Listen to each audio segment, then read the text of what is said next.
L'agriculture est l'une des activités les plus rentables en Afrique et c'est les plus à démontrer. En Afrique surtout, nous avons une disponibilité en terre et nous avons la main-d'œuvre qu'il faut pour travailler. Une main-d'œuvre plus ou moins très jeune qui aujourd'hui peut quand même contribuer à l'essor de l'agriculture en Afrique. Si vous le constatez, vous allez comprendre que la plupart des produits, des matières premières qui servent à la fabrication des denrées alimentaires au monde, c'est-à-dire des trucs qu'on mange au monde, comme par exemple les biscuits, le lait, le chocolat et plein de trucs proviennent de l'Afrique.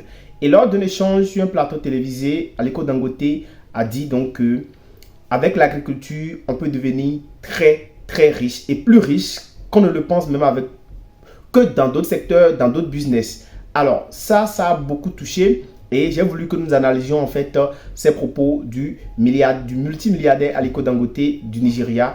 Et nous allons voir ensemble, nous allons réfléchir ensemble sur comment est-ce que l'agriculture aujourd'hui, on peut le faire à l'échelle continentale pour pouvoir sortir notre continent des problèmes qu'il est en train de traverser. Alors si c'est la première fois que tu tombes sur cette chaîne, je t'invite à t'abonner, à activer la cloche de notification, à liker cette vidéo et à me dire en commentaire ton impression par rapport à la problématique du développement de l'agriculture en Afrique et surtout de la transformation des matières premières. Alors, parce que le souci qu'il y a derrière, ce n'est pas qu'on ne fait pas de l'agriculture. C'est vrai qu'on ne le fait pas encore assez en Afrique parce que vu le potentiel qu'il y a en Afrique au niveau des terres arables encore et vu en fait ce qui se fait actuellement, en fait, on peut dire qu'il y a une limitation au niveau de l'exploitation en fait des compétences en matière d'agriculture. Alors, l'autre problématique principale qu'il y a en fait, c'est la problématique de la transformation des matières premières, d'accord, sur place en Afrique. Parce que l'important n'est pas de produire en fait. Parce que si vous produisez et que vous vendez tout ce que vous produisez, vous exportez tout ce que vous produisez, en fait, le développement ne pourra pas se faire, ça ne pourra pas avoir lieu comme cela se doit. Donc la problématique, la chose la plus importante en fait, c'est la transformation. Et je pense que si nous écoutons le discours de Aliko Dangote, c'est le point qui m'a le plus touché. Nous avons un problème de transformation. Écoutons donc l'extrait de son discours, de son échange lors de cette émission Plateau. Entre le Ghana et la Côte d'Ivoire, ils produisent les 2/3 du cacao mondial. Et la valeur totale qu'ils touchent, c'est environ 6 milliards de dollars. Mais la totalité du marché du chocolat mondial est de 100 milliards de dollars. Il y a un problème, on est d'accord. Donc vous pouvez bien voir qu'ils ne font que travailler et travailler pour d'autres personnes. Oui, donc nous devons créer des marques africaines. Exactement, nous devrions en fait avoir quelques-unes de ces usines directement chez nous ici. Mais nous devons créer une marque pour pouvoir vendre à Carrefour, Marks & Spencer, etc. La création d'une marque Moss n'est pas si difficile que cela. La seule chose dont tu dois être sûr, c'est que ta qualité est bonne et que ton prix également est bon.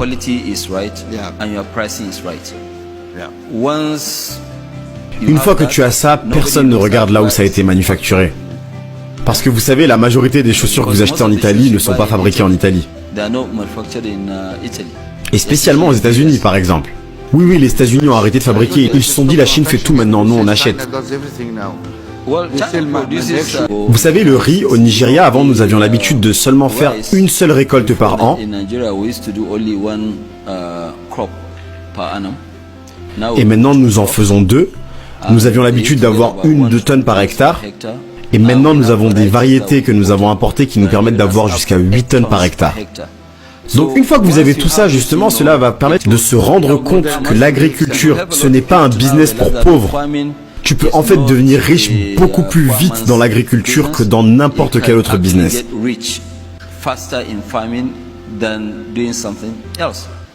Si jamais vous regardez bien, aujourd'hui nous avons beaucoup de fertilisants que nous avions l'habitude d'importer. Donc ces types de fertilisants, maintenant nous avons des laboratoires que nous allons pouvoir tester et qui vont pouvoir te dire de quel type de fertilisant tu as besoin. Aujourd'hui, les gens utilisent le même fertilisant pour le haricot, pour le riz, pour le sucre. Donc ils ne différencient pas et en plus cela inclut le type de sol que tu as. Donc ils perdent de la performance. Pourquoi est-ce que dans ce cas vous ne créerez pas une sorte de guide pour pouvoir le faire? Vous êtes un expert dans le secteur de ce que je vois. Aidez-nous, autres pays africains, à apprécier la manière de le faire bien. Parce que nous avons besoin de repliquer ce que vous avez fait là-bas. Ou est-ce que vous voulez tout faire tout seul? Non, pas du tout. Dans ces cas-là, pourquoi est-ce que vous ne nous donnez pas les moyens de pouvoir dire aux gens, voilà comment est-ce qu'il faut le faire? Eh bien, Mo, vous savez, quand vous regardez bien, c'est pour cela que je voyage énormément dans différentes zones.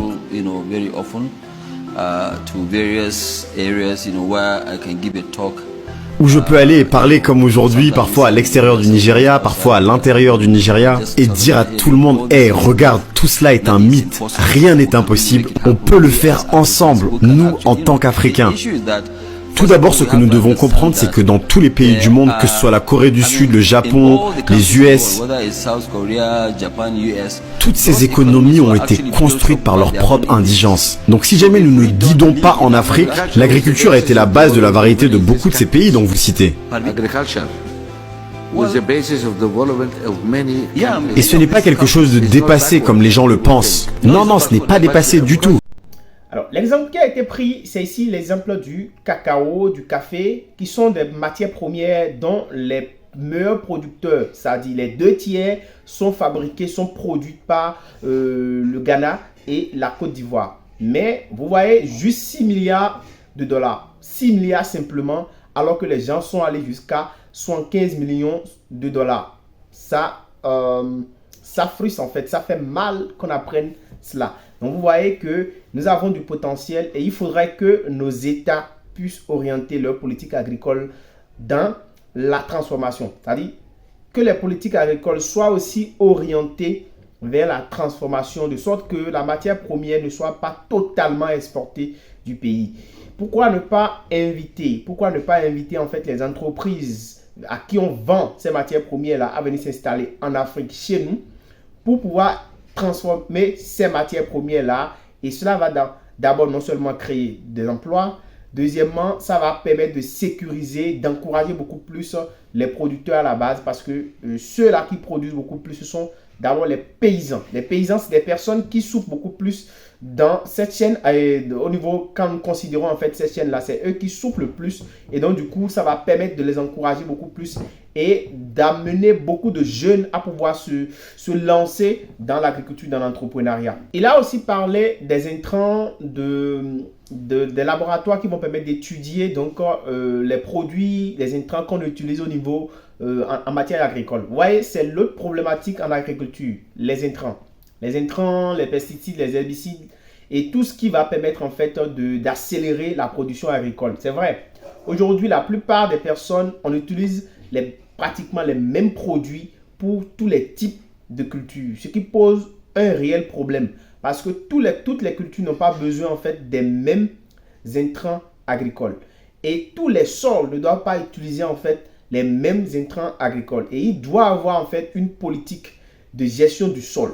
Et c'est là que nous devons en venir. Nous devons trouver des solutions plus ou moins écologiques pour protéger le sol. Parce que c'est de ce sol-là, en fait, que nous allons tirer les ressources pour pouvoir enrichir notre pays. Et donc, il est très important que des laboratoires de recherche soient mis sur pied dans des pays comme le cas. Il a dit au Nigeria, ils vont mettre en place des laboratoires de recherche pour faire des études, pour permettre donc en fait que des solutions soient trouvées dans ce sens. Pour que des produits soient disponibles et que ces produits soient adaptés en fait aux différentes cultures qu'on doit produire à l'échelle nationale. Alors cela doit être aussi la même chose dans la plupart des pays africains. On doit mettre en place des laboratoires, je parle de vrais laboratoires financés avec des bons financements bien sûr à l'échelle nationale pour pouvoir encourager la recherche dans ce sens, pour que nous puissions disposer des solutions écologiques, des solutions durables et écologiques qui vont permettre en fait d'accélérer la production agricole tout en protégeant notre environnement parce que le tout ne suffit pas de produire. Il faut que nous puissions le noter. Le tout ne suffit pas de produire, mais de produire de façon plus ou moins écologique pour protéger, sauvegarder notre environnement parce que nous savons ce qui se passe aujourd'hui. Les sols, l'eau et l'environnement sont très facilement pollués suite à l'usage des pesticides, parce que l'intensification agricole a aussi une conséquence. C'est vrai, en Afrique, on n'a pas encore atteint ce niveau d'intensification agricole. Mais n'allons pas attendre d'abord arriver là avant d'anticiper. Et il faudra encourager les jeunes dans la production agricole parce que c'est vraiment ça qui va nous permettre de nous en sortir. Et je pense qu'avec cet extrait de la vidéo de Aliko Dangote, vous avez compris clairement que la problématique du développement d'Afrique repose surtout sur des questions de structuration, d'organisation au niveau surtout des politiques qui vont nous aider, qui vont nous encourager, qui vont encourager les jeunes dans ce sens, dans la production agricole. Donc j'espère que cette vidéo t'a intéressé. Pour les prochaines fois, nous aurons des vidéos sur cette thématique. Nous allons aborder beaucoup plus pratique, de façon beaucoup plus pratique, les activités que nous pouvons exercer sur le plan agricole pour pouvoir donc faire décoller l'Afrique. À très bientôt.